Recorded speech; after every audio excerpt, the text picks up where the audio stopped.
Muito bem, começamos mais um Pós, podcast da Dalmas, e nós estamos agora com uma pessoa que eu tenho bastante intimidade. Dos professores aqui é o cara que eu mais levo nas ideias, ó, levei até uma gíria aqui, né?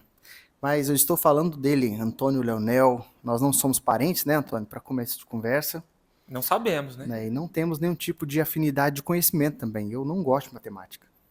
E você já Já vamos mais para o lado, né? Da construção civil, matemática, física, química também. é. É. Vamos se apresentar primeiro, então. Aliás, se apresente para nós, por favor, para quem ainda não conhece o Antônio. Bom, meu nome é Antônio Carlos Assis Leonel, sou professor e coordenador aqui na Dalmas Pós-Graduações, né? Aqui trabalho com a coordenação dos cursos da área de construção civil, de engenharia, e sou formado em técnico de edificações, tenho graduação em engenharia civil, 2 pós-graduações, uma inclusive feita aqui na Dalmas, mestrado na área de construção civil e um pouquinho de experiência de mercado aí já desde 2011, trabalhando na construção civil em diversos segmentos, projetos, obras, hoje mais consultorias. E de tudo isso aí, o que a gente tira é que cada dia mais a gente aprende uma coisa nova, é um novo aprendizado. E quanto mais a gente olha para trás, mais a gente vê que a gente tem que olhar para frente, né? Então, eu gosto de Filosófico, hein? um pouquinho, hoje eu estou um pouco filosófico. Então, eu gosto na hora de falar dessa parte de currículo, né? Porque a pessoa às vezes gosta de dizer, eu tenho isso, tenho aquilo, mas não, isso aí a gente vai conquistando e nada mais é do que mérito pessoal, obviamente, mas é o que nos dá força para continuar. E tem a questão do soft skill, né? Que é a habilidade de você Sim, saber passar esse conhecimento, tanto teórico quanto o conhecimento prático. Porque você não é um professor de cadeira, né? De escrivaninha, não, só da teoria. não. Na verdade, desde quando fui professor, eu comecei a ser professor numa grande escola, que é o Senai, né? Então, lá no Senai a gente aprendeu a ser professor com a metodologia voltada basicamente para a prática. Então a gente trazia lá quem tava, porque quem eram os alunos era o que era mestre de obra, era o cara que era pedreiro, trabalhou o dia inteiro na obra, final de semana ia lá para se aperfeiçoar, para poder crescer na empresa. Então é um conteúdo muito prático, conteúdo muito didático. E desde lá para cá, até hoje, as aulas que eu dou, tanto em pós-graduação quanto em graduação, são essas de cunho mais prático, laboratório, materiais de construção, construção civil, obra, visita técnica. Então, tudo isso é o que me move e é o que me motiva também a dar aula, é o que me encanta, digamos assim. Como ponto de partida da nossa conversa, você é coordenador e professor de um curso só, ou você é coordenador de um curso e professor de vários cursos aqui na Dalmas? Bom, aqui na Dalmas, dos cursos que eu coordeno, então nós temos o curso em gerenciamento e qualidade na construção civil, esse eu sou professor e coordenador, que é um curso voltado para gestão de obras, gestão de empreendimentos de engenharia. Então o cara quer ser um gestor, quer ser aquele profissional que está à frente na construção civil, esse é o curso voltado para ele. Temos também uma nova pós-graduação que está aí entrando no mercado, num nicho de mercado fantástico, que é a parte de preservação e restauro do patrimônio cultural edificado, que são as nossas obras tombadas pelo IPHAN, pelos órgãos de patrimônio histórico a nível nacional. Esse também sou coordenador. Também sou coordenador de uma pós-graduação voltada para quem quer atuar no mercado executivo de engenharia, então é o MBA de executivo em engenharia.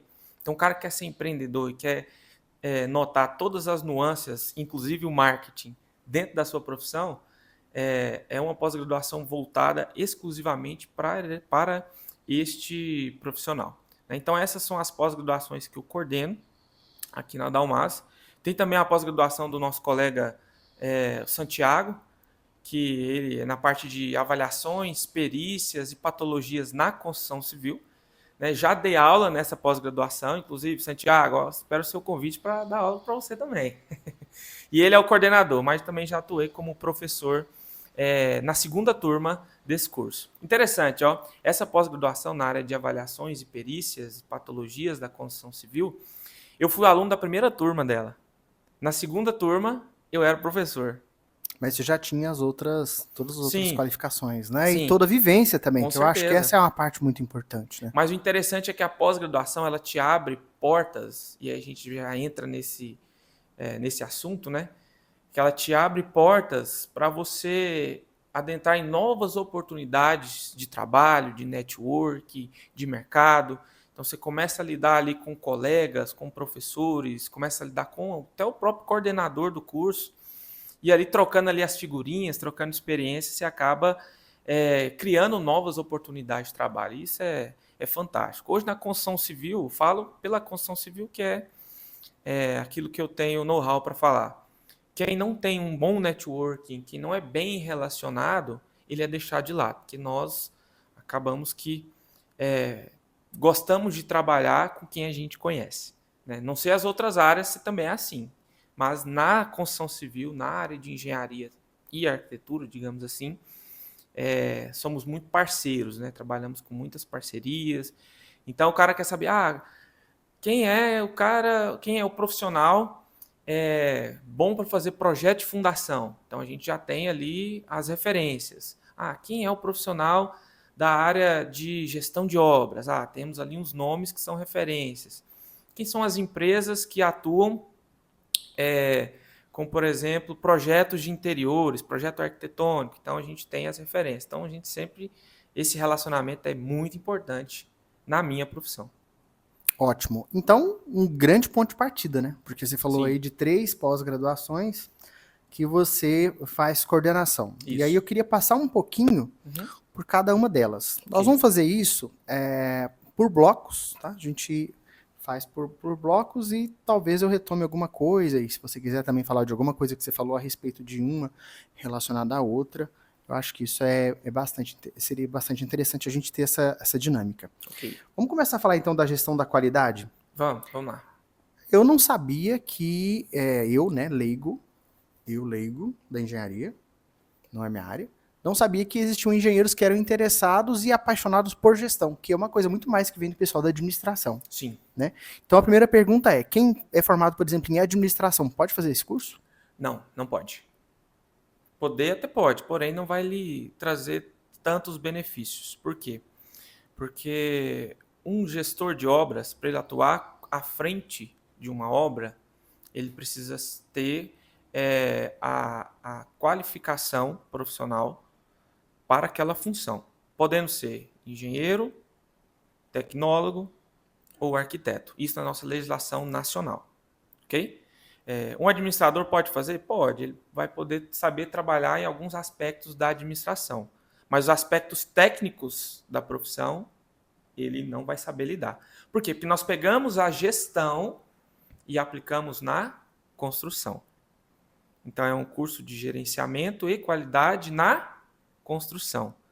Posso ter gestão em outras áreas. No nosso curso, ele é focado para uma construção civil. Então, nós passamos por diversos aspectos da gestão, da administração, né, que vem, porém, ela é focada e ela é aplicada.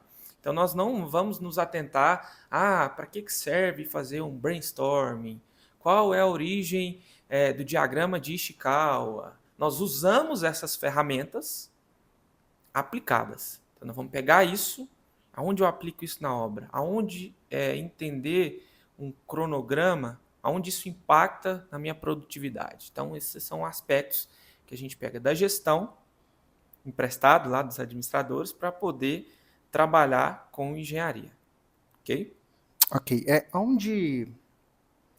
Quais são as habilidades, vamos dizer assim, mais evidentes que quem faz a pós-graduação, essa pós-graduação em gestão, qualidade e gestão na construção civil? Isso, gerenciamento e qualidade na construção. Você ajuda a gente aí, viu, Luciano? Luciano é o nosso oráculo aqui. Quando der 20 minutos, você me avisa, por favor? Um pouquinho antes, 19. 10 minutos agora. Tá. Essa parte eu corto lá. Ok. Essa contribuição no dia a dia do engenheiro que quer mexer com gestão. essa qualificação? Quais são os principais deficiências que ela supre em alguém que sai de um curso de engenharia e já vai cair direto numa gestão de obra? Bom, o curso de engenharia não te prepara para você ser um gestor. E muito menos para ser um bom gestor. Por quê? Porque o curso ele tem uma bagagem técnica, cartesiana, cálculos, contas, que vai muito além de ser um bom gestor. Até porque a parte técnica ela é importante, sim, para a tomada de decisões ela é fundamental. Mas existem outros aspectos dentro da gestão que também que eu diria que vão à frente. Primeiro ponto, não existe gestão sem planejamento. Então, você muitas vezes não aprende a planejar dentro do seu curso de engenharia civil, dentro da sua cadeira da graduação. Você tem uma disciplina de planejamento de 6 meses ao longo de 5 anos, de 10 semestres. Então, veja só, uma disciplina. Que aí, às vezes, ainda misturado com orçamento. Planejamento e orçamento junto, condensado. Então, é uma deficiência. E aí, na pós-graduação, nós, por exemplo, trazemos ferramentas para você aprender a planejar e aplicar esse planejamento no dia a dia de uma construção civil. Mas aprende alguma coisa sobre orçamento também? Também. Além do planejamento, tem alguns módulos sobre planejamentos, né, sobre ferramentas de planejamento, como planejar.